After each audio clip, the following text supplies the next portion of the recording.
Hello my friends, my name is Forge and welcome back to a brand new video. So today I'm going to be doing part 2 of exploring my old worlds.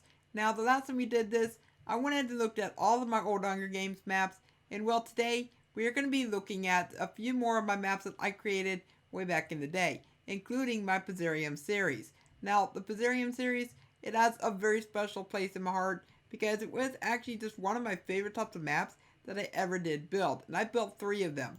I built Puzzarium 1, which I actually did remaster for Bedrock Edition. We have Puzzarium 2, which was called The Rise of Enderom. And then we have Puzzarium 3, The Two Worlds. If I go and click on resource packs, we do have ourselves a few packs installed. I do want to thank Jacob Zero for letting me use the Block Pixel pack because it is just one of my favorite resource packs. And of course you can get it on the marketplace as well. But for this particular version, this was a very old version of that pack. So he just let me use it, which is pretty great. But also there is going to be the Puzzarium resources, which it does have custom music, it does have custom voices and stuff like that, which was quite good. But I'm going to go ahead and click on play, and we're going to go ahead and get right into this. So here we are inside the map, and I do want to be clear that I'm not going to be spending too much time on this map, because for one, I already made a video all about this map. If you want to go and learn about this map, you will find a link down below in the description. But for this particular map, this was all about puzzle solving.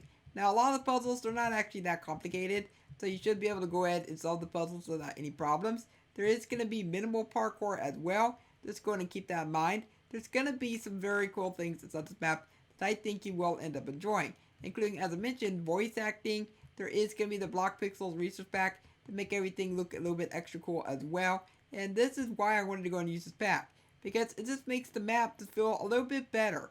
Makes the map feel a whole lot cooler, and I like that quite a bit. It actually fits the theme quite nicely. Now with all that said, let's go ahead and take a look at Puzzarium 2.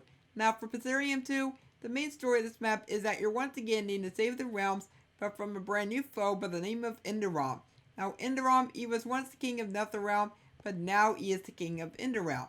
And you need to go ahead and just stop him once and for all by going through a bunch of different puzzles and just trying to get to him. There is going to be a lot of different kinds of puzzles around here. There's now a futuristic realm, because now the main focus of this map was to go and introduce realms that you've never seen before.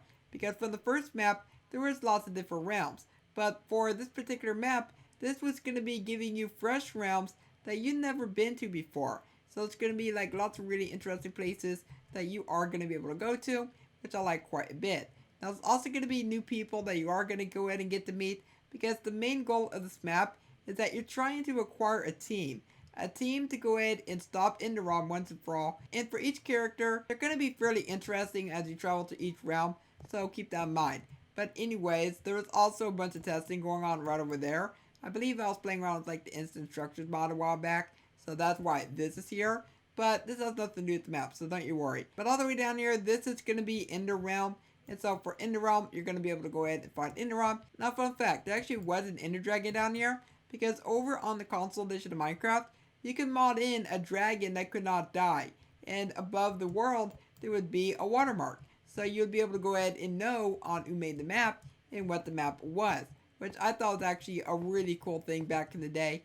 But you know, you can't really do that on the Bedrock Edition, unfortunately, which hopefully in the future we might get ourselves the ability of actually having mobs with no AI, because I'm still waiting for that day.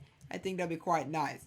But anyways, that is actually pretty much it for what I have going on for this map. And so we're going to go ahead and move on to Puzzarium 3, which I do want to point out is the biggest one. Now here we are in Puzzarium 3. In Puzzarium 3, this takes place 2 years after the fall of Enderom and after you defeated Netherox. So you finally get to go home after 4 years of defending the 8 realms. You feel peace. You feel like the realms are safe once again. But that's where you're wrong, because peace, as we all know, it doesn't simply stay forever. For something big was about to happen, such as a new adventure. So in the beginning of the map, this is going to be a lot different than what you'd find in the first 2 maps, because this is going to be having yourself within the Command Valley, which is what I actually came up with, by the way. And then you go ahead and come up to this guy. Now back then we couldn't really have NPCs, so you know what, this was the best I could do. This was the best. Oh my god, poor Steve. But for this entire area of this valley, you have to go ahead and do a few quests for a few of the different villagers around this area. And once you go and do that, then you can go ahead and move on to the bigger quest, which starts all the way up here. And this is where the actual Puzzarium part of things actually start to come into place. Where, as you can see, we're going to be able to go and get ourselves all these different puzzles. And as I mentioned, this is the biggest one out of the three. And also, I have no idea what I was doing down there. I think I was messing around with, like, shapes or something like that. Because for all these maps, I actually did convert them over to the Java edition to go ahead and do, terraforming and things like that. Now, for the first map, I don't think I converted it at all to the Java edition. I think that was 100% on 360. Now, for this area, this is going to be the first part that you're going to go and get through, and it's going to be a ruins area. So then whenever you go and get to this part, then you can learn a little bit more about the story, about what's going on, and things like that. And you need to go ahead and get through all the trials in order to get through this realm and get to the next area. Now, for the other two maps, there was a character that helped you out quite a bit, and his name was Verican.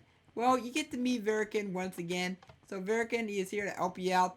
This is Verican. This could be the first time that you ever get to see him in actual person, or should I say, in actual strange pumpkin form. So yeah, you never actually got to know what he actually looked like within the other two maps. It was only someone that guided you and things like that. But anyways, you also got yourself these beacons. For all these different beacons, as you go throughout all these different areas, you're going to be able to go and activate the beacon. The beacon is basically representing all the areas around the world. So you're going to go ahead and activate those just to make sure that they are protected in a good way. Now there's also going to be these different stops around the areas as well. So as you go throughout each realm, you're going to be able to go ahead and unlock new weapons, and new type of things like wolves, and even armor, which is quite good. Now the E stands for emeralds. So the iron sword would cost 2 emeralds. So as you go throughout the different areas, there are going to be emeralds, so you do need to go ahead and locate, go and find. And as you go and do that, then you can just go ahead and unlock those things. There's also going to be the set spawn points right over there. So for the desert area, you're going to go ahead and do another quest to go ahead and find the key in order to go ahead and get to the next area. So anyways, I'm just going to go and break through out here. Now this part, I remember this took me so long to actually do.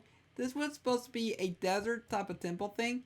So if I were to go and come down here, then you're going to go ahead and go through all the different trials. So like you got the trial of mobility, the trial of combat, the trial of memory, and then I'm not sure what this trial was. I forgot to put a sign. So that might have just been the exit one. But whenever you can just go and get past all these different trials, then you're going to be able to go and travel to the next place. So, matter of fact, speaking of the next place, but also it is a bit broken, it's a bit in shambles, because for one, I was using Smoothstone for the Java edition. I converted it back to 360, it worked just fine. But since I converted it from 360 over to Bedrock, since they have two completely different IDs, it completely messed up the Smoothstone. So it didn't work out in my favor. But as you go throughout here, you can eventually go make it to the next realm. You have yourself one of my favorite realms, and that's going to be the Dark Realm right here. And there's also going to be the Ender Realm right over here as well. The reason why there's Ender Realm back over here is because, for one, you need to go ahead and, well, fight Enderom once again. And with that, that's basically it for all 3 maps that I built for Puzzarium, Puzzarium 1, 2, and 3. Now, down below in the comments, I do want you telling me what you think of these 3 maps. Which one is your favorite? And if you enjoyed today's video, then also let me know by leaving a like on it and subscribe so you never miss an upload.